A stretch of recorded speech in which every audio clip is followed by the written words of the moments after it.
Welcome to another financially fabulous episode. I'm Limor, and I gotta tell you, you do not need to be a financial planner to be crushing it with your finances. I'm not. In today's episode, I'm gonna be talking about where your money goes and why it disappears. Come on, this will be fabulous.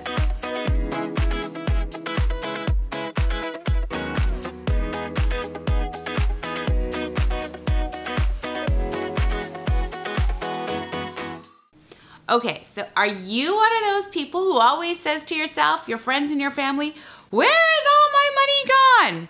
I bet you are. It happens to so many of us. Now, if you're wondering where your money goes, here is the answer. The money that we get really gets spent quickly in three main categories. The first one is on services. The second one is on experiences. And the third one is just on plain old items. So let's talk about each one. The first one is services that get used up. So anytime you spend money on a service that's allocated to a specific month, well, if you use that service or if you don't, the money gets used up and it doesn't have a future value to you. So for example, if I pay $65 to my gym for the membership for the month of February or June or August or whatever month it is, if I go to the gym and use and take advantage of that service, well, then it's benefited me. But even if I didn't go to the gym that month, I still had to pay that $65. We spend money on services like it's going out of style. Our cell phones, the internet, the gym, hydro, magazines. There are so many things that we spend on services every single month. The second area where we tend to spend a lot of money on is experiences. Now, I'm not here to say that experiences aren't of fantastic value. I want to live a fabulous life. I know you want to live a fabulous life. I don't just want to stay home. I want to go on vacations, and I'm sure you do too. There's other experiences we're having, like going to the restaurants, going to the spa. There's lots of things that we're doing in our life that in actual fact are really great experiences. But again, once we spend the money and we have that experience, well, our finances and the money we've allocated towards that are gone. The third area where we tend to spend a lot of money is on items. We are such a materialistic society. We've got to have the latest fashion, we've got to have the latest makeup, you've got to drive the fanciest new car. Oh my gosh, you better have the latest new iPhone, right? But then we end up spending a lot of money on items that actually depreciate and lose value over time. So while I might be super happy to spend, I don't know, $700, $800 on the newest phone or a couple $1,000s on the newest computer, I know full out, and probably so do you, that in 1 month, 2 months, a couple of years, that's going to be completely obsolete. So I'm not saying that you shouldn't spend money on items that are going to decrease in value, but you should realize that where we're spending our money, everything from our experiences to our items to the services that we have, are spending that are to improve or have a certain quality of lifestyle, but it's not really spending that is going to increase any value or bring any money for you in the future. That brings me to my tweetable today.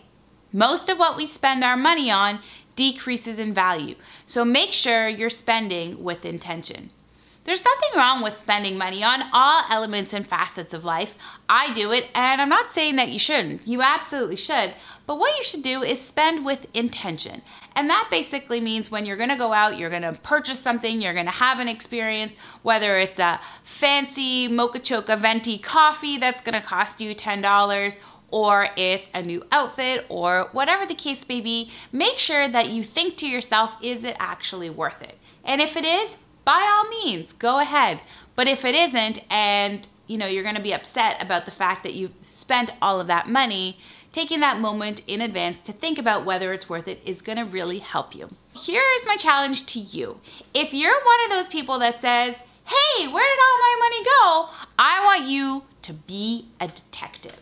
What I want you to do is take a look every single month on a regular basis at your bank accounts. Take a look at your credit cards and find out where in fact that money is going. take a look and maybe devise yourself a budget to figure out where you want to have that money actually being allocated and where you might just be spending a little bit too frivolously. Once you've figured out where that money is actually going, if you start to allocate some of that money that you're just spending frivolously to either saving or saving and then investing, you'll find that your money actually will be growing and you'll feel a lot better, because then you won't just be spending money willy-nilly wherever you go. You'll be having other elements where your money is growing for you, and you'll start to feel really great about that. Did you like this video? Did you learn something? I hope so. If you did, do me a favor, subscribe to my channel and then share it with your friends. And if you want even more tips and tricks to make your finances fun and exciting, come on over to limor.money. I've got lots of great resources for you to download for free. Remember, I'm not here to change who you are or how you live your life. I just have strategies to make you even more financially fabulous. Thank you so much for watching. I'll catch you next time.